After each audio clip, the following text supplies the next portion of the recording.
Hola a Chile, hola a Santiago, hola a todo el mundo también que nos sigue a través de cooperativa.cl. 15 grados la temperatura actual, 12, ya yo nunca retengo lo que me dicen, 12 la temperatura y 25 la máxima, nada más. Es que aquí en este estudio hace mucho más calor, calor humano. Calor humano. Claro. Comenzamos el primer café que hoy lo vamos a compartir con Ernesto Tone.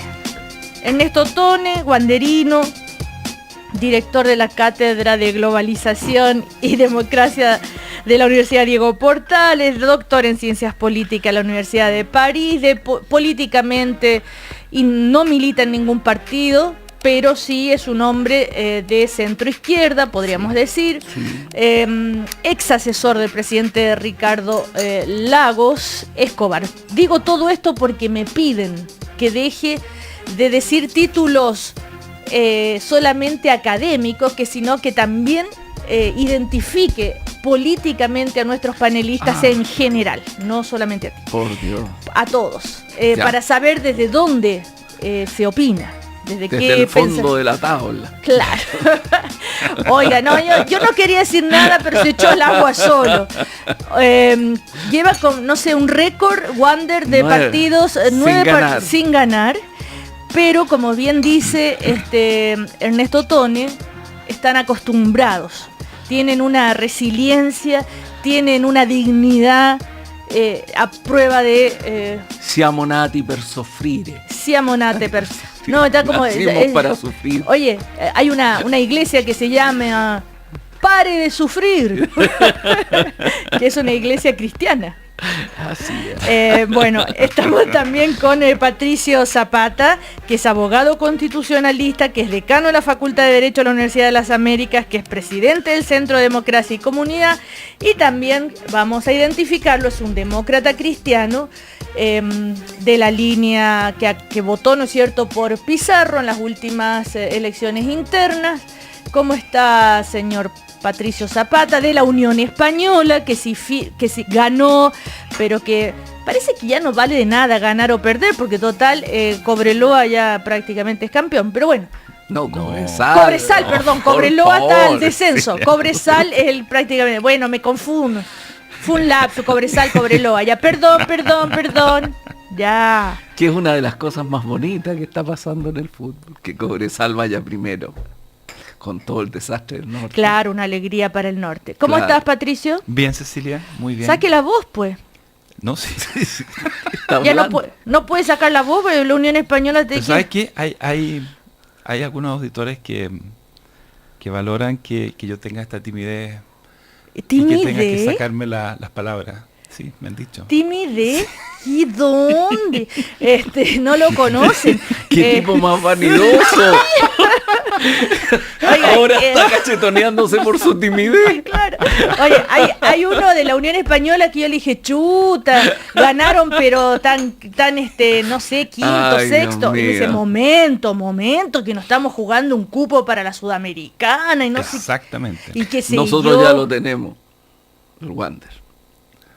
Sí, claro. Ah, ¿estás hablando en serio? Cachetones. Sí. Claro, ¿viste? Ah, entonces si Wander lo tiene, lo puede tener cualquiera. Por Dios. Los wanderines estamos enojados. No, estamos muy enojados con nuestro equipo. Ah, bueno. Por la actitud. No, pero siempre hacen lo mismo. En el fútbol pasa lo mismo. Cuando ganan, los aman. Cuando pierden, se enojan. No, pero estamos enojados no porque ganemos o perdamos. Es por la actitud. Hay una actitud del equipo en la cancha que nos irrita profundamente. No, bueno, si fuera... Que es la de no meter ñeque. Ya. La camiseta verde se llega con otro espíritu. Bueno. No, se gana o se pierda. Y el señor Luis Larraín, que debe ser que se quedó celebrando todo el fin de semana porque la Católica ganó, y está ahí peleando, tiene posibilidades, ¿por qué no? Sí, claro. Se necesitaría que... ¿Y dónde está él? Está en un taco. En un taco. ¿Ya? Pero ya va a llegar. Bueno, Y nos acompaña como cada mañana la Universidad Alberto Hurtado. 600.000 habitantes tendrá América Latina el 2015. ¿Qué desafíos implica para el desarrollo humano y la desigualdad del continente? Bueno, el sociólogo francés Gabriel Kessler analiza hoy los fracasos y aciertos de las políticas públicas implementadas en la región en la conferencia que inaugura el año académico del Departamento de Trabajo Social de la Universidad Alberto Hurtado. Cambia el mundo, Universidad Alberto Hurtado. A propósito de América Latina, este fin de semana, el sábado, ¿no? Fue la cumbre en Panamá y momento histórico, ese apretón de manos entre Obama y Raúl Castro, las palabras de Raúl Castro para Obama, y ya vamos a hablar también de Venezuela, y llegó Luis Larraín. Ganamos, Luis Larraín. ¡Ganamos! Sí, ganamos. En un bonito partido. Un bonito partido el viernes contra Calera. 4-2 y estuvo bueno. Ya, y soñar nunca está de más. Puede pasar cualquier cosa, uno nunca sabe. Y sí, claro. Aunque está bien disparado el puntero. Hay una ventaja apreciable de Cobresal, pero todavía hay que jugar las 3 fechas que quedan. Así que, claro. Y ahí estaremos. Nosotros tenemos que ganar nuestros 3 partidos. Ahí veremos qué pasa con Está difícil porque nos toca con Colo Colo en el Monumental. Exactamente. Y eso ya sabemos pero hay que ir sin miedo, sin complejo. Bueno, nosotros en la Católica tenemos una buena historia como visita en el Monumental. Yo creo que somos el equipo que más le ha hecho daño a Colo Colo en el Monumental. Le hemos ganado muchas veces, así que podría ser. Todo es posible. Sí. Bueno, estábamos hablando sobre... Llegó bien pechugón Luis Larraín. Sí, ahí me estuve enterando en la radio de algunas cosas, como por ejemplo la timidez de algunos de los panelistas, por eso te salió Zapata como el tímido y no Ernesto. La alabanza a la timidez. Sí. Fue por elogio de la timidez. Claro. Elogio de la timidez. Título para un ensayo, digamos, sobre Patricio Zapata. No, está bien. Si tiene un rasgo de timidez, pero que lo disimula bien.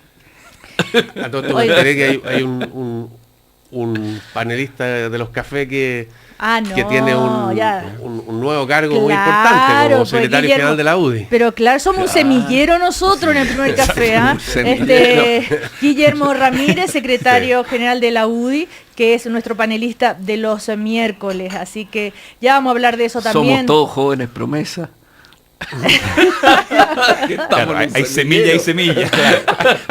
Hay semilla añeja ya no brotan. No, como dice Vittorio Gassman en sus memorias, que es un título muy bonito, y dice un gran futuro detrás de mí. Qué buena. Detrás, claro. Oigan, bueno, a propósito de que hablaba de América Latina, yo había puesto el tema de la cumbre en Panamá, la imagen de Castro con Obama, las palabras de Raúl Castro hacia el presidente de Estados Unidos. Patricio, lo estábamos comentando antes de salir, de entrar al estudio. ¿Qué es lo que decías tú, Patricio? ¿Te había llamado la atención? No. Es que no es que me llame la atención, yo creo que efectivamente para quien quiera que haya seguido la historia de nuestro continente de los últimos 50 años, es fuerte este deshielo tan pronunciado entre el presidente de Cuba y el presidente de Estados Unidos. Hay que acordarse nomás los años de desencuentro grave, situaciones al borde de una guerra mundial. Claro, ha pasado mucho tiempo, ¿no es cierto?, de la crisis de los misiles. Quizás la mayoría de nuestros auditores no habían ni nacido cuando fue la crisis de los misiles, pero a propósito de ese enfrentamiento estuvimos a punto de tener una guerra mundial. Así, las palabras de Castro en el discurso, ¿cómo la encontraron? No sé si lo escucharon, yo lo escuché notable. Sí. O sea, notable. Sí, notable. Está bien la palabra. ¿Está bien? Está bien la palabra. Mira, yo considero que lo más importante, más que todo lo que pasó, etcétera, es que la actitud de Obama como presidente de los Estados Unidos hacia América Latina, porque lo de Cuba tiene que ver con América Latina. Yo creo que por fin Obama, hacia el final de su mandato, llega a una acción en la cual se convence que su política internacional y lo que viene hacia el futuro requiere una relación entre Estados Unidos y América Latina que no solo pase por el respeto de la autonomía política de América Latina, sino que tenga una parte constructiva, una parte en que la presencia de América Latina en el mundo sea mayor. Porque en América Latina tiene valores democráticos, tiene un conjunto de cosas importantes para la situación internacional. Y eso a mí me parece notable. Y claro, ahí queda muy anacrónico algunos de los discursos que se hacen. El discurso que hace Correa, que hace Maduro, que es este discurso antiimperialista de viejo tipo, queda un poco anacrónico respecto a esta posibilidad de futuro. No digo falso, digo anacrónico con respecto a lo que puede venir hacia adelante. Y a mí me parece esto tremendamente importante por la situación en que está el mundo. Luis Larraín. Sí, yo, respecto al tema, creo que primero que tiene mucho de simbólico, el embargo en algún minuto fue quizás un arma económica, hoy día ya no lo es, no tiene ninguna importancia, el embargo, por así decirlo, se rebalsa, digamos, por otros lados, digamos, pero sí tiene un valor simbólico muy grande, por una parte por esta nueva actitud de Estados Unidos, como dice Ernesto, y por otro lado por una llama de esperanza que se abre para Cuba. O sea, efectivamente, si como producto de esta mejora en las relaciones viene un intercambio mayor, ese intercambio mayor necesariamente va a abrir más espacios de libertad en Cuba y va a acercar a ese país, digamos, a lo que es la realidad de la mayoría de los países del mundo y en particular de los países de Latinoamérica hoy día, que viven en democracia, y creo que eso para los cubanos puede ser muy importante.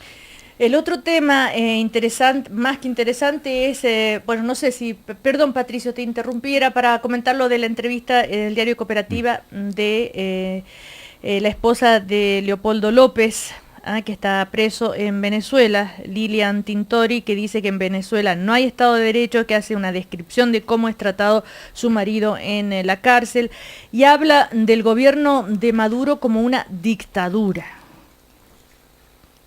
Sí. ¿Quién es mi opinión? Patricio, la opinión de Patricio, que venía escuchando la entrevista. A ver, déjame conectar por un segundo lo que hablábamos recién sobre Estados Unidos y Cuba y lo de Venezuela. El equilibrio al que uno debe aspirar es de una comunidad internacional donde se respetan ciertos principios y ciertos valores fundamentales. Los derechos humanos están ahí en un primerísimo lugar. Al mismo tiempo se respeta la autonomía y la independencia de los países. Y a veces hay una tensión. Uno debe como Estado respetar la autonomía de los demás Estados. Y en principio uno no debiera meterse en la política interna de los otros países. Los gobiernos no debieran incursionar en ese terreno. Pero está esto que dije primero, que es el respeto universal a los derechos humanos. Uno puede tener conversaciones con estados con los que tiene diferencia. En ese sentido, lo que se había vuelto crecientemente inexplicable era que Estados Unidos tuviera relaciones plenas y comerciales con China, por ejemplo, que es un régimen totalitario, pero mantuviera con Cuba una situación de lucha que era propia de hace 40 años. Entonces, a mí me parece que no hay contradicción con que los países tengan relaciones, tengan conversaciones civilizadas y al mismo tiempo mantengan la posibilidad de hacer un planteamiento sobre lo que pasa en el tema de los derechos humanos. Yo entiendo que Estados Unidos no va a dejar de tener un compromiso con la libertad en Cuba, pero va a haber ahora un espacio de conversación, un espacio de diálogo, que en último término va a ser beneficioso también para el pueblo de Cuba. Y ahora voy a lo de Venezuela muy corto. Es muy fuerte escuchar a Lilian Tintori. Hay que acordarse que su marido, que es un político venezolano que fue elegido en numerosas ocasiones por los ciudadanos venezolanos, que no es un hombre de ultraderecha como lo han querido pintar en más de alguna ocasión, es un socialdemócrata. Su marido está preso hace 1 año y 2 meses. El delito por el que se le acusa es un delito que está en la ley orgánica antiterrorista, que yo le digo a mis amigos de izquierda acá que critican tanto nuestra ley antiterrorista, léanse un poquito la ley orgánica antiterrorista que se mandó a hacer Chávez el 2012, para que vean lo que es una ley amplia, vaga, que lo que hace en el fondo es reprimir a los que piensan distinto. Bueno, él está acusado de haber incitado a los desmanes que se produjeron el año pasado, en febrero, en el que murieron cerca de 43 personas. Pero ha pasado 1 año y 12 meses, él sigue con prisión preventiva en una cárcel militar. Yo le digo nuevamente a esos amigos míos de izquierda que critican cuando en Chile tenemos una jurisdicción militar, tenemos una justicia militar muy amplia. Este hombre, que es un civil, está acusado por una denuncia política en una cárcel militar. Entonces, son tantas las irregularidades que a mí, por lo menos, me parece que es una causa que debiera suscitar la simpatía de todos los demócratas, los demócratas de derecha, los demócratas de izquierda. No debiera ser, en este sentido, un tema que produzca confusiones. Aquí no se trata repito, de un terrorista, de alguien que pone bomba, de un fascista. Es un líder que tiene una legitimidad democrática. Lo mismo para el alcalde de Caracas. Estamos hablando de los opositores. Es como que en Chile estuvieran presos, no sé, los principales dirigentes de la oposición, que estuviera Felipe Kast preso, que estuviera preso Cristian Monkeberg. Esa es la relación de lo que estamos hablando. Y nosotros saliéramos afuera al mundo a decir, no, en Chile hay democracia. Están presos los directores del Que Pasa, pero no es porque sean disidentes. Está preso el senador tal de tal partido. Eso es lo que pasa en Venezuela. Y por eso yo reconozco el valor que tiene la entrevista que dio hoy día en Cooperativa, para que la gente escuche, lea, se informe y lo mire en forma de prejuiciada. Sí. ¿Ernesto? ¿Quieres que te dé mi opinión? Mira, yo creo que la pregunta tuya tiene sentido en un aspecto, en que en Venezuela ha habido elecciones, y esas elecciones han sido con observación internacional y han cumplido con los roles de una elección normal con estándar democrático. Eso decía ayer Maduro, que Jimmy Carter había sido observador y que había dicho que eran las elecciones más transparentes y mejor hechas. Dicho lo cual, eso no asegura que porque hayan elecciones haya una democracia. Claro. Porque para que haya democracia también fue electo. También Mussolini fue electo y qué sé yo. O sea, para que haya una democracia no basta solo el momento electoral, sino el cumplimiento de las reglas democráticas, del conjunto de las reglas democráticas. Y en el cumplimiento del conjunto de las reglas democráticas, ahí tenemos problemas muy serios en Venezuela, los problemas que ha relatado Patricio. Por lo tanto, han habido varios estudiosos que han estudiado Guillermo O'Donnell, que ya falleció, el gran cientista político argentino, por supuesto, entonces, que habla de democracias delegativas, en el sentido que funcionan con la delegación en un hombre mesiánico. Michelangelo Bovero, el discípulo de Bobbio, habla de autoritarismos electivos. Es decir, tú puedes encontrar ahí una serie de descripciones que consideran que si bien hay democracia electoral, no hay cumplimiento de las reglas democráticas. Yo creo que estamos en eso en Venezuela. Yo creo que el presidente Maduro tiene más habilidad para hablar con los pajaritos que para respetar las reglas democráticas. En esta cumbre de Panamá, tanto Maduro como Cristina Kirchner y otros mandatarios hablaron sobre este decreto de Estados Unidos que dice que Venezuela es una amenaza para Estados Unidos, y criticaron mucho ese aspecto, haciendo comparaciones sobre el poder político, militar, económico que tiene Estados Unidos comparando con Venezuela, de qué manera podría ser una amenaza, y pidiendo que ese decreto sea... sí, ya lo hablamos acá, me acuerdo. Sí. En el fondo es casi un requisito burocrático que tiene Estados Unidos, de acuerdo a su propia legislación, para efectos de imponer algunas sanciones, ¿no?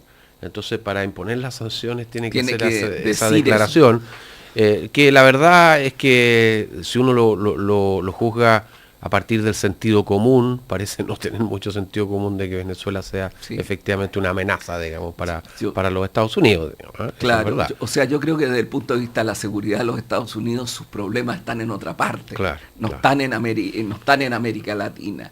Y si hubiera algún tipo de temas de seguridad son más bien con el narcotráfico que con las posiciones políticas, digamos. Claro. No hay ninguna fuerza que quiera hacer terrorismo internacional en América Latina. Bueno, si volvemos a Chile, continúa esta especie de novela que se entrega Estábamos también y no quieren volver a Chile. No. Bueno, el viernes pasado, en el último café de la semana, se habló bastante sobre por qué, y también en los diarios, por qué la presidenta había dado una entrevista a los corresponsales extranjeros y no a la prensa chilena. Ayer, domingo, la presidenta tuvo una entrevista con Televisión Nacional de Chile, donde se refirió a distintos temas, por supuesto. No sé si la escucharon, la vieron, habló de que no está de acuerdo, por supuesto, con la especulación inmobiliaria, que nunca lo ha estado, no solamente por el caso Cabal, volvió a reiterar que no sabía nada del tema. Les propongo que escuchemos solo un extracto de lo que dijo la presidenta, así lo comenta. No sabía que la empresa Cabal, de donde mi nuera es socia, estaba en un negocio de esta naturaleza. Dije la verdad en su momento y lo reitero. Bueno, es apenas una frase que tenemos de lo que dijo la presidenta. Luis Larraín. Bueno, yo creo que la entrevista no responde a lo que la ciudadanía quiere saber acerca del caso Cabal, ni acerca de las actuaciones o no actuaciones de la presidenta de la República. Yo creo que desgraciadamente en la televisión estatal se hace una entrevista que no hace las preguntas ni las repreguntas que la ciudadanía tiene sobre el tema, y es bastante lamentable porque se presenta como que la presidenta se enfrentó a la prensa, y a mi juicio la presidenta no se enfrentó a la prensa. Esa es la verdad. Ahora, creo que sus respuestas carecen de interés. Que ella esté a favor o en contra del negocio especulativo inmobiliario no es de interés, creo yo. Lo que es de interés es saber si en ese negocio en particular hubo tráfico de influencia, hubo información privilegiada de parte de Luxit. Respecto al tema Luxit. De la nuera, digamos, de la nuera de la presidenta Bachelet. Entonces, y esas preguntas no se contestan y no hay repreguntas, de manera que cuando ella dice creo que no aporta mucho. Que por el momento no se va a pronunciar, que llegado el momento se va a pronunciar sobre eso. Claro. O sea, yo creo que en definitiva hubo como decías tú, una crítica al hecho de que la presidenta solamente haya estado con los corresponsales extranjeros hablando de estos temas, y la respuesta fue esta, pero creo que fue una mala respuesta. Ernesto Botón. Mira, yo vi la entrevista de ayer y claro, yo no creo que tenga el sentido de enfrentarse a la prensa. Yo creo que lo que hubo ayer fue una conversación entre un periodista y la presidenta de la República. Yo no le daría ese carácter porque no lo tuvo, no fue una situación en la cual ella se vio enfrentada al mundo periodístico, por decirlo así. ¿Ah? Yo, mira, he señalado que yo creo absolutamente que la presidenta no sabía de esto. Y lo digo porque hay una historia, porque hay una vida entera en donde el dinero no ha sido un factor central, ni mucho menos, en la vida de Michelle Bachelet. Pero sí, yo creo que en la entrevista de ayer hay una ambigüedad que no se resuelve. ¿Cuál? La ambigüedad que no se resuelve es la siguiente. Nadie está planteando en este momento que ella tome una posición de condena jurídica a su nuera y a su hijo. Eso ella tiene razón cuando señala que eso hay una investigación, etc. Pero cuando ella dice que ella está contra la especulación inmobiliaria, cuando ella señala el tipo de conducta que ella carece, tiene que haber un reproche moral y político a lo que han hecho su nuera y su hijo. Y ese reproche moral y político, que es importante, y es importante ¿por qué? Porque estamos en una situación muy compleja en el país. en un momento en que nosotros tenemos que salir hacia adelante en la reconstrucción de un elemento que es central para la identidad de Chile, que es su corrección, que es un país que funciona, que es un país decente, etc. Todos esos elementos tienen que generar una dirección que tiene que partir de la figura presidencial, que está hoy día tocada. Y esa figura presidencial, para hacer este rol que tiene que jugar, no solo ella, pero hay un rol presidencial que tiene que existir, requiere de un reproche moral y político a las actuaciones de estos familiares. Eso no sucedió ayer. Patricio. A ver, coincido bastante con lo que se ha dicho. Por un lado, es muy conveniente que ella se abstenga de hacer cualquier tipo de juicios legales. Aquí el fiscal Toledo está haciendo su trabajo y va a haber un juicio eventualmente. Y yo espero que se exploren todas las posibles irregularidades. Si hubo o no tráfico de influencia, si hubo o no cohecho, hubo algún funcionario público que obtuvo algún beneficio en esta pasada. En ese sentido, es súper importante que desde la Presidencia de la República no haya ningún tipo de pauteo, ni en un sentido ni en otro. Que la Presidenta no diga, mire, aquí no ha habido delito, o si ha habido delito. Es muy importante esa presidencia. Pero, desde la política, yo también coincido con Ernesto en que me da la impresión que todavía no se capta completamente la profundidad de lo que ocurrió el 5 de febrero. Uno siempre puede pensar que esta es una cuestión puntual.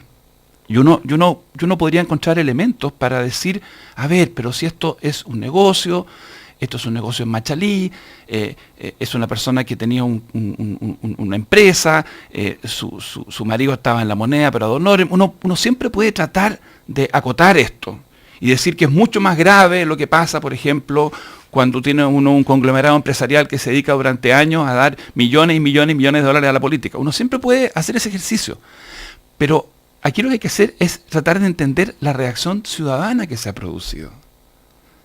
Y yo creo que no es puro morbo ni puro capricho. Hay componentes de morbo, hay componentes de capricho, ha habido injusticia en algunas cosas que se han dicho, pero uno tiene que tratar de comprender la esencia de lo que ha habido. Y lo que ha habido es una grave desilusión. Desencanto. Es un desencanto. Es una cosa muy, muy, muy dramática porque hay una esperanza puesta en que las cosas pueden ser distintas y de pronto esa confianza se ve trizada. Yo soy de los que piensa que eso se puede recuperar. Yo creo que se puede recuperar. Pero no advertir la magnitud del resquebrajamiento, a mi juicio, es un error profundo. Hay un antes y un después del 5 de febrero, que es el día en que se publica esta información. Y la verdad es que el día que pasa, aparecen más cuestiones que a uno le dicen, todo esto es muy sórdido. Todo esto es tan lejano, lo que decía Ernesto, es tan lejano a lo que uno quisiera ver asociado a sus grandes líderes, a sus grandes figuras. Uno quisiera a sus grandes figuras verlas a kilómetros y cientos de kilómetros de este mundillo, de operadores, no operadores. Yo no creo en ninguna de estas conspiraciones, yo no creo que esta haya sido una maniobra de la UDI para involucrar a la presidenta, no, para nada, encuentro. Pero claramente todo esto es una cosa... teoría de la conspiración. Exactamente, una vez más, no lo creo. Pero con una conveniente ganancia de varios miles de millones de pesos claro, entre medio para, claro. Entonces, para la familia de la presidenta, por favor. Dejémoslo de lado. No me lo compro ni un minuto. Lo que yo sí digo es que todavía no ha habido un aquilatar así en su verdadera dimensión lo que ha ocurrido. Y mientras eso no ocurra, las reacciones van a ser siempre, a mi juicio, insuficientes. Yo creo lo que ella dice, lo que la presidenta dice, en el sentido que ella no estaba informada. Yo en ese sentido no tengo duda de que esto no fue un tema de los almuerzos en enero, no fue algo de lo que se solazaron en diciembre del año pasado. Yo lo creo eso. Esto no lo sabía. Pero una vez que lo sabe, ya han pasado 2 meses, yo creo que es el momento de tomarle el peso a fondo. Ahora, cuando se le pregunta y ella dice, en su momento voy a referirme a este tema, por el momento no puedo hablar. Sí, pero escucha, ¿qué? Cecilia. Entonces que no dé una entrevista sobre el tema. Okay. Pero es que de nuevo ahí estamos en el tema jurídico. Sí. Claro, y no en el tema ético. Y no en el tema bueno, ético pero, ni político, pero es lo que Cecilia. cuando... Y lo que la gente está pidiendo es un reproche ético y político. Es lo que la ciudadanía viene pidiendo desde hace rato, y cuando empezaron las denuncias, ¿se acuerdan el intercambio de mail? Cuando aparecieron las primeras denuncias de Penta y todo lo demás, y hablábamos del reproche ético, todos decían no hay que hacer, todo el mundo hay que esperar que los tribunales se pronuncien. Y anoche el presidente de la UDI, ¿no es cierto?, Hernán Larraín, en Tolerancia Cero, decía lo mismo, pues, salvando, ¿no es cierto?, y él mismo se comparó con la presidenta, respecto de no hacer un juicio sobre los militantes que hayan estado involucrados en este tema hasta que la justicia se pronuncie. Y le insistieron sobre el tema de la condena ética, y él volvió a insistir que no va a hacer ningún tipo de condena hasta que la justicia se pronuncie. Y tú mismo, Ernesto, lo decías en su momento, que no había que hacer condena hasta que la justicia se pronuncie. No, condena jurídica. Sí. Tú no puedes condenar jurídicamente a una persona mientras la justicia no se pronuncie. Pero desde el punto de vista ético y político, tú puedes hacer un reproche, que son conductas que no ayudan a un sistema político democrático y a que la democracia funcione y tenga la confianza de los ciudadanos, que es lo que estamos viendo que está fallando. Claro, lo que pasa es que hay un terreno ahí que es un terreno gris, digamos, que es un terreno gris, y que tiene que ver con los reproches éticos, tienen que ver con conductas de las personas. Con una concepción de lo que tiene que ser. Con conductas de las personas. Y esas conductas de las personas están en los procesos judiciales, están siendo investigadas, ¿sí? Porque hay versiones distintas respecto a qué es lo que hicieron y cuáles son las motivaciones. Hay algunos que dicen yo recibí, yo no recibí, hay otros que dicen yo no he hecho nada ilegal. ¿Y por qué haría una condena ética a Moreira, por ejemplo? ¿Debería hacerla Hernán Larraín? Yo en este minuto no creo que a Moreira debe hacérsele ninguna condena ética. ¿No? Si la ha hecho él yo mismo, pienso que no. Si no, por eso. Perdón, él dijo que había tenido actuaciones irregulares, irregulares, digamos, en cuanto al financiamiento de la política. Pero imagínate. Pero espérate, es que ahí es que la gente es especialista para encontrar la paja en el ojo ajeno y no la viga en el propio. Cuando se hizo el juicio público a los controladores de Penta y empezó a usarse todo tipo de epítetos como ladrones, etcétera, digamos, frente a personas que no han sido ni siquiera condenadas. Cuando hay todavía una investigación en que ellos tienen una versión, que podrá uno creer o no creer la versión, pero es una versión que está siendo sometido a un juicio. Entonces no había ninguna consideración respecto a la honra de las personas. Ahora yo escucho a la presidenta Bachelet, escucho al ministro del Interior hablando de la honra de las personas cuando salen a colación nombres de su propia coalición o incluso de su propia familia. El gobierno entonces, sí, también... Hay un doble estándar increíble. Pero el gobierno, cuando saltó el caso Penta, se condenó, tuvo epíteto, o siempre mantuvo la línea que los tribunales hablen. Sí. O sea, cuando claro, tú no te refieras a las voces, porque, por ejemplo, Luis, en este panel tú nunca has escuchado palabras de ese tipo. No, pero el vocero del gobierno tampoco asumió una actitud, habló de las instituciones. Ahora, lo que está fuera, los parlamentarios... Nunca escuché yo al ministro del Interior hacer una declaración o influir en la opinión pública diciendo no hay que afectar la honra de las personas, ni tampoco escuché a la presidenta Bachelet hacerlo. Los escuché cuando salieron antecedentes respecto a personeros de la nueva mayoría que estarían involucrados en situaciones irregulares. Eso es. Entonces por eso que yo creo que pero tampoco había un doble estándar de una campaña contra la honra de las personas. Tú dices que lo dijeron en un momento en que le afectaba más a ellos. Por supuesto. Bueno, vamos a ir a comerciales. En Caja Los Andes están contigo siempre. Asesórate con ellos antes de solicitar un crédito. Infórmate, cotiza y compara. Ingresa a cajalosandes.cl. Si te cambia la cara es porque está mejorando tu vida. Caja Los Andes, para que juntos vivamos mejor. Nos vamos a comerciales. Hay otras noticias muy importantes. La entrevista hoy del director del Servicio de Impuestos Internos. No he tenido presión el ministro de Hacienda del gobierno. Si las tuviera, renunciaría de inmediato, pero el tema es que él está cuestionado porque en una oportunidad trabajó para Giorgio Martelli. Firmé 3 contratos entre enero del 2012 y marzo del 2013. El pago mensual fue de 1.111.111 pesos. Y después esa empresa, Martelli, a su vez, dio boleta a Sokimich. Entonces está siendo cuestionado desde ese punto de vista. También cuando se conoce el fin de semana, las declaraciones ante la Fiscalía de Natalia Compañón, les puede llamar la atención, por ejemplo, cuando ella dice que el señor Luxi la invitó a su casa a tomar desayuno. Ya, vamos a comercial.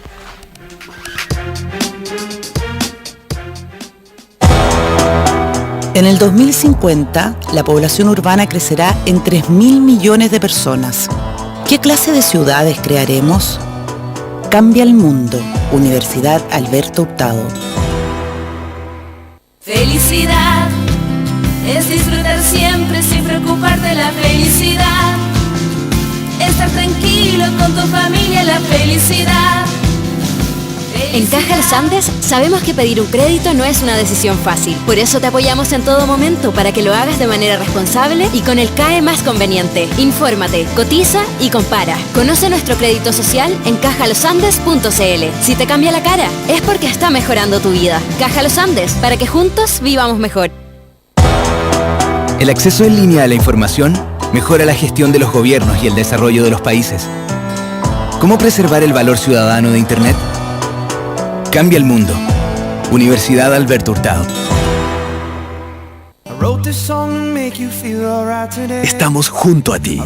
Cada gota de tu esfuerzo ha valido la pena. Por eso en cada etapa de tu negocio no hemos dejado ni dejaremos de apoyarte. Apoyamos tus sueños con las mejores soluciones para microempresarios, emprendedores y empresas. BCI Empresarios. Hechos concretos, no palabras. BCI, somos diferentes.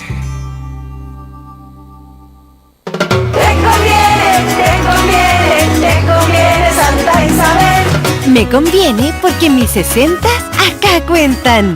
Si tienes más de 60 primaveras, no te pierdas los martes sesenteros con un 8% de descuento en el total de tu compra. Santa Isabel te conviene día a día. Levantarse a las 6 de la mañana, comerse 10 cucharadas de cereal, bajar 5 pisos, esperar la 2:10 y finalmente llegar a la partida. Cereales Check de Vivo felicita a los 28,000 valientes que corrieron el maratón. Check de Vivo, el cereal oficial de la partida del Entel Maratón de Santiago 2015 y de la partida de todos los días. Vivo, cada día vivo mejor. Oye, compadre, ¿qué día cae 45? Pero, Pancho, ¿qué onda? Ningún mes tiene 45 días.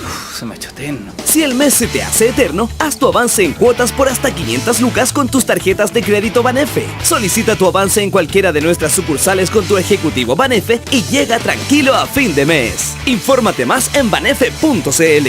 Banefe, nos gusta ser tu banco. Mi amor, estaba pensando, como ya llevamos un buen tiempo juntos, que sería bueno que me digas lo que sientes, que me abras tu corazón. Es todo tuyo. Si eres de los que protege todo, es porque sabes vivir mejor. Cotiza y contrata hoy tu seguro de auto en sucursales de Líder Servicios Financieros con tu Líder Mastercard. Y cuenta con asistencia en ruta 24/7, auto de reemplazo, asistencia conductora a domicilio y revisión técnica. Tarjeta Líder Mastercard, la tarjeta líder de tus tarjetas. Para mayor información, acércate a sucursales Líder Servicios Financieros, Intermedia Presto, Corredores de Seguros y Gestión Financiera S.A. Cámara Chilena de la Construcción. Por un país mejor. 13 grados. 13 grados en Santiago. Hola, soy Lucía, soy bioquímica y yo construyo nuevas fronteras del conocimiento. Mi nombre es Sergio, soy maestro enfierrador y yo construyo obras que me llenan de orgullo. Soy Claudia, jefe de obra y construyo un centro de salud para nuestra ciudad. Porque construir Chile es obra de todos, los constructores. Estamos trabajando por el desarrollo de un país mejor. Sigamos avanzando juntos. Cámara Chilena de la Construcción. Obra de constructores. Obra de todos. Cooperativa. 21 minutos para las 10. 21 minutos para las 10. Seguimos ejercitando la buena costumbre de opinar. El primer café continúa. Una nueva mañana en Cooperativa. Trato de dudar de la palabra presidenta, pero... Oiga, seguimos en el primer café en Caja Los Andes. Saben que pedir un crédito no es fácil, hazlo responsablemente, infórmate, cotiza y compara la cuota y el CAE. Ingresa a cajalosandes.cl, si te cambia la cara es porque estás mejorando tu vida. Caja Los Andes, para que juntos vivan mejor. Seguimos en el primer café, estamos con Ernesto Tone, con Patricio Zapata, con Luis Larraín. Patricio Zapata, el tímido, tiene la palabra. Ahora se va a llamar así como Felipe el ¿cómo era? El hermoso. El hermoso. Felipe el hermoso. Claro. Patricio el tímido. Patricio el tímido. Ya. Me están cohibiendo, ¿no? Mira, me están cohibiendo aún más. Esto del reproche ético. Yo creo que lo que nos ha pasado en el panel, Cecilia, es que, por lo menos, y creo que es algo que lo compartimos, no me resulta fácil a mí el saltar apuntando con el dedo a individuos y juzgándolos en la plaza pública como inmorales. Yo no descalifico a la gente que haga eso o que le guste hacer eso, que sienta que hay que hacer eso.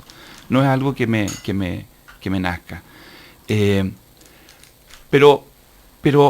Pero sí hay algo que uno puede empezar a hacer, y creo que lo hemos estado haciendo, y es que con o sin condenas penales, antes de que los jueces decidan qué es lo que hay que hacer, uno se dé cuenta que aquí las cosas han estado funcionando mal y que hay responsabilidades porque las cosas han funcionado mal.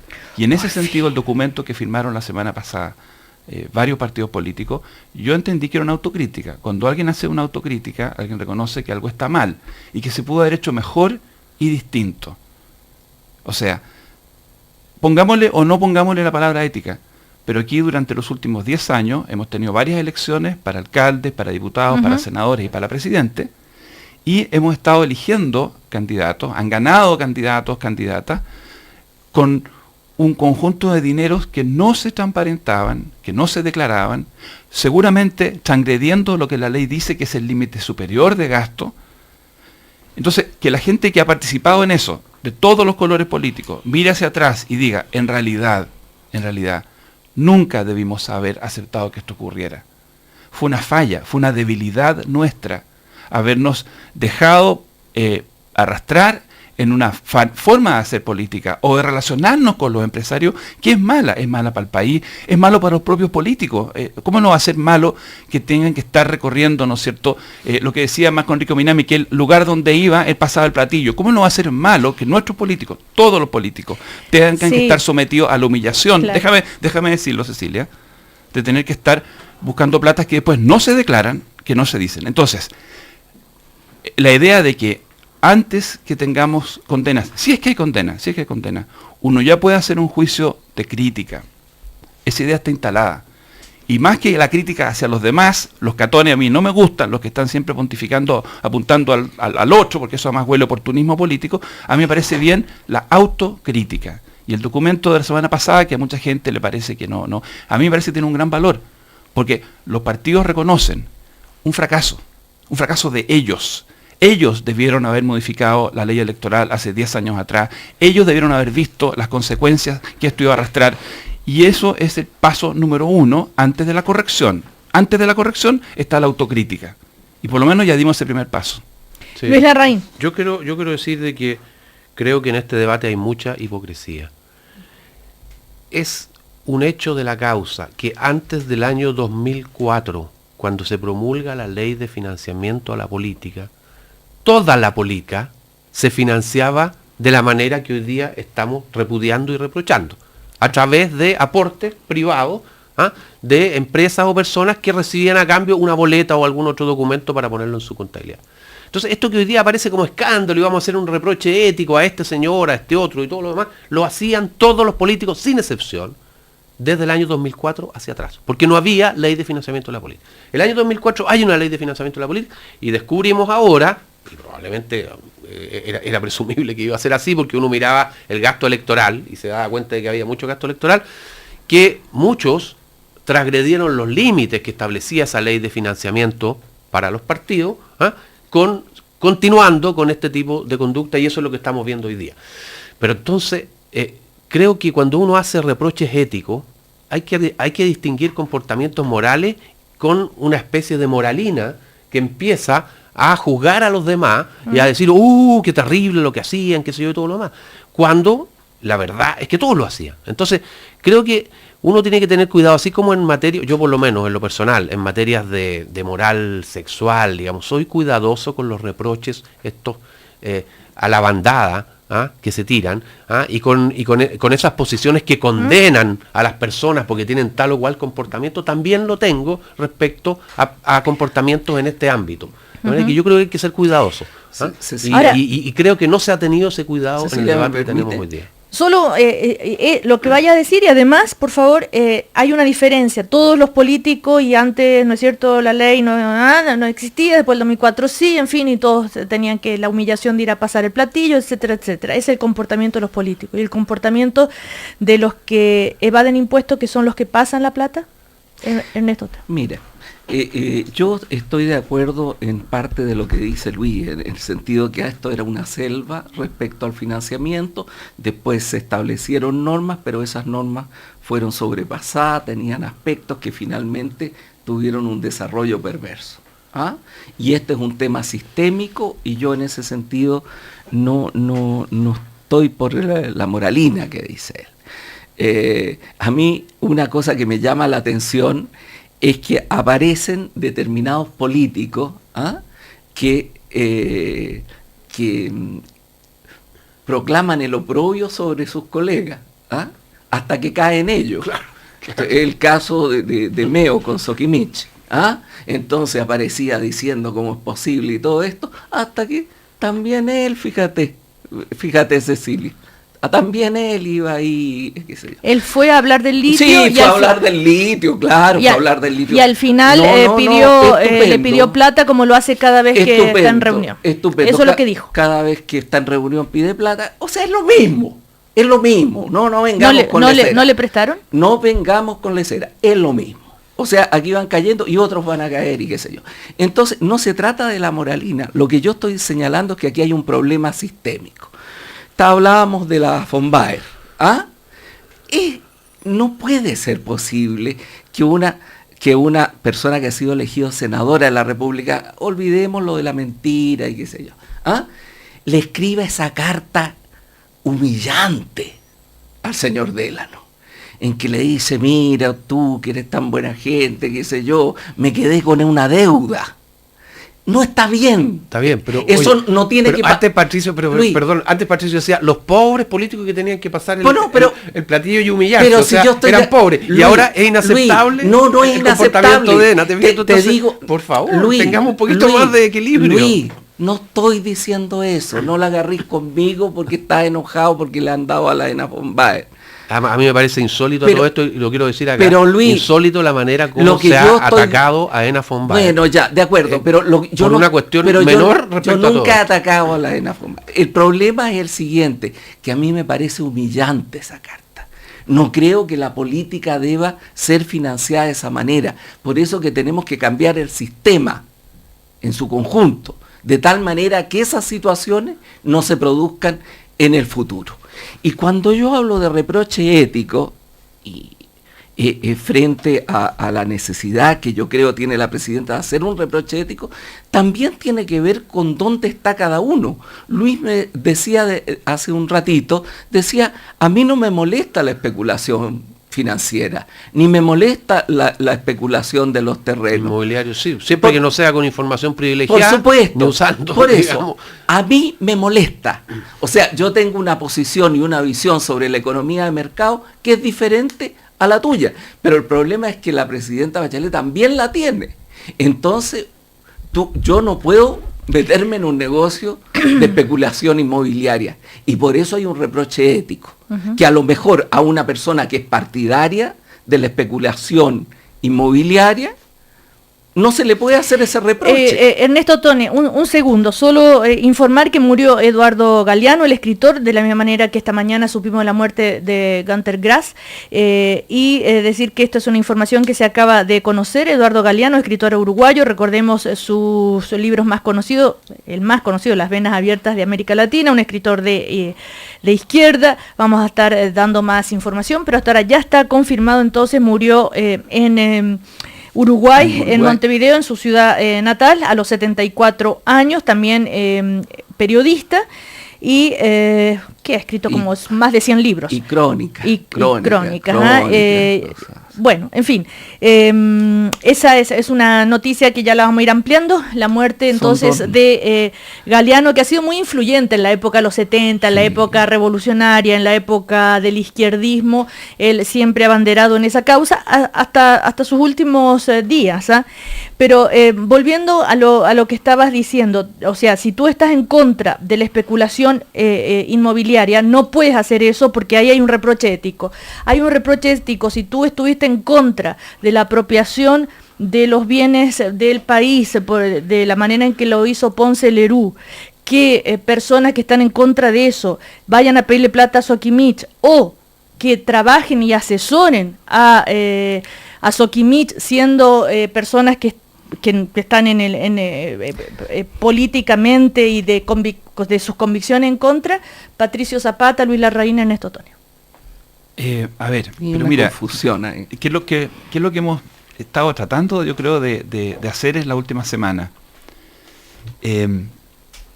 Cuando tú tienes reglas malas y que además no se cumplen, eso va generando una gangrena.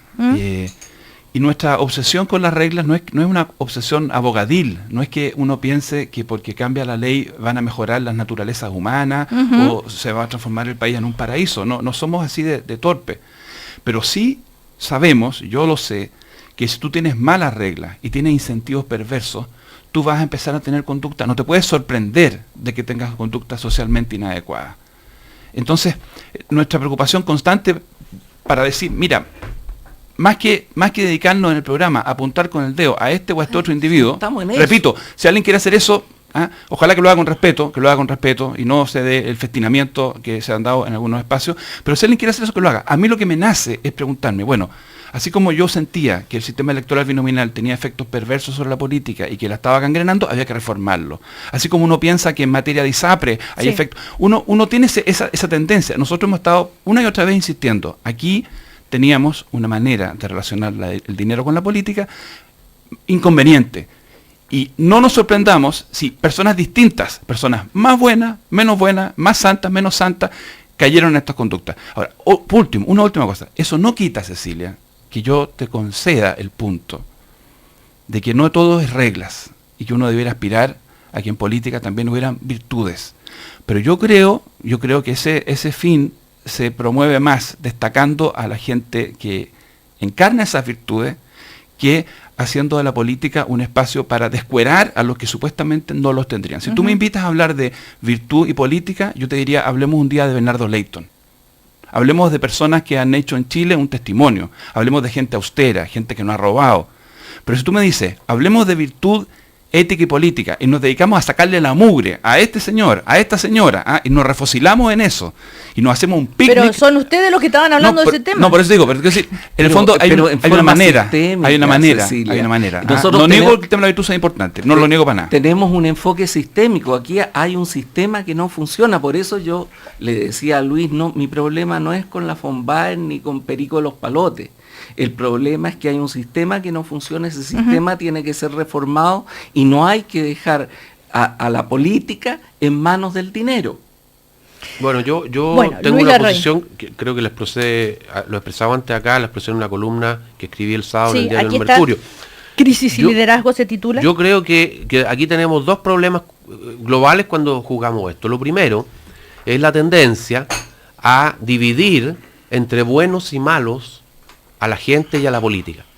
Hay gente en la izquierda, yo lo he conversado con algunos de ellos, por lo menos lo puedo decir, que creen que ellos tienen una suerte de superioridad moral frente a la derecha para estar en política. Incluso algunos, que es una cosa que ya linda en lo antidemocrático, me han dicho que ellos tienen un mejor derecho a estar en el gobierno, dado que la derecha, digamos, está mal en el sector privado, no eso es ya es otra cosa. democrático. Pero bueno, pero en el fondo yo creo que eso es un gran error. Yo creo que aquí lo que estamos discutiendo son proyectos de país, un proyecto más liberal o menos liberal, más socialdemócrata o menos socialdemócrata, con más intervención del Estado, con menos. ¿Ah? Eso yo creo que es lo que estamos discutiendo. No estamos discutiendo acerca de si aquí van a gobernar los buenos o van a gobernar los malos. Y cuando la discusión se lleva a eso, la gente se pega a estas desilusiones.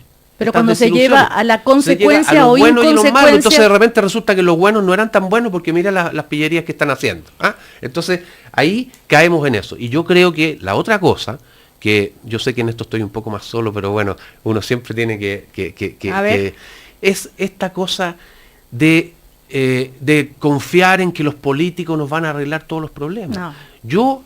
Yo creo, y nunca he atacado a los políticos como casta, como clase, pese a todos los problemas que han tenido, porque creo que la política se hace con política. ¿Ah? Y si tanto se alegó contra la dictadura, bueno, en la democracia tenemos que tener políticos, ¿no es cierto? Y los políticos son los que hay, personas que tienen cosas buenas, que tienen cosas malas y todo lo demás. Pero de ahí a pensar que los políticos y que el gobierno que viene te va a resolver a ti todos los problemas, eso es un gran error. Y los chilenos tienen que aprender que ellos, su familia, su entorno y su esfuerzo va a ser el que les va a permitir salir adelante. Los políticos, obvio que pueden ayudar con el entorno, digamos, con las reglas del juego, con que en este país haya menos violencia, con que haya menos delincuencia, está bien. Pero al final, excesiva fe en que el político te va a cumplir todo y va a cambiar todas las cosas y que no va a haber desigualdad. Bueno, pero es lo que prometen cuando están en campaña. Bueno, por eso yo les digo, alerta chilenos, que esas cosas no pasan. Pero no será falta de educación cívica pensar que los políticos te van a solucionar la vida y van a arreglar los problemas del país así en un santiamén en 4 años. Desgraciadamente muchos políticos le dicen eso a la gente y la gente se lo cree. Pero la gente también debería saber que no depende de solamente nuestros políticos sean más humildes y que digan, mire, yo no le voy a resolver todos sus problemas. A mí me encantaría un político así. No está solo Luis Larraín. En eso yo no tengo ningún problema. O sea, tu soledad es bastante una percepción, yo creo, equivocada en ese sentido. El problema es el siguiente, que tú lo que sí puedes exigir es consecuencia con tus planteamientos. Es decir, Luis, si yo te digo, no es que yo sea bueno y tú malo, ¿ah? ¿Consecuente o inconsecuente? No. El problema es que si yo te digo, yo tengo una visión de la economía de mercado en la cual la economía de mercado tiene que tener estas características, estos límites, etcétera, en fin, y creo que se tiene que desarrollar así, tú tienes derecho, si yo tengo una práctica completamente distinta a eso, a decirme, bueno, tú estás hablando una cosa, pero practicando otra. Y eso es lo que yo señalaba, no era un problema entre buenos y malos. Y en ese sentido es lo que yo les decía, el reproche de muchas personas respecto a que si han predicado que Ponce Lerú es un tal por cual, que se hizo de lo que se hizo esa fortuna indebidamente, después trabajen para Soquimich, como el caso de Enrique Correa, que es el asesor de... Bueno, dale con Enrique Correa, que es el niño símbolo de la Teletón, a ti te da todos los programas. Porque es lo que llega por Twitter. Bueno, que llegue por Twitter, si tiene que llegar por Twitter. Y entonces, ¿qué pasa con Meo y su vida? No, hay... la gente, perdón, todos los ejemplos. Perdón, y la gente que... Sí, pues, entonces, Cecilia, empecemos por poner todos los ejemplos, porque tú ponís solo uno. No, pongamos todos. Pero que la actualidad es Soquimich. No, pero lo que te quiero decir que en Soquimich también trabaja mucha gente que no necesariamente tiene que ver con Ponce Lerú.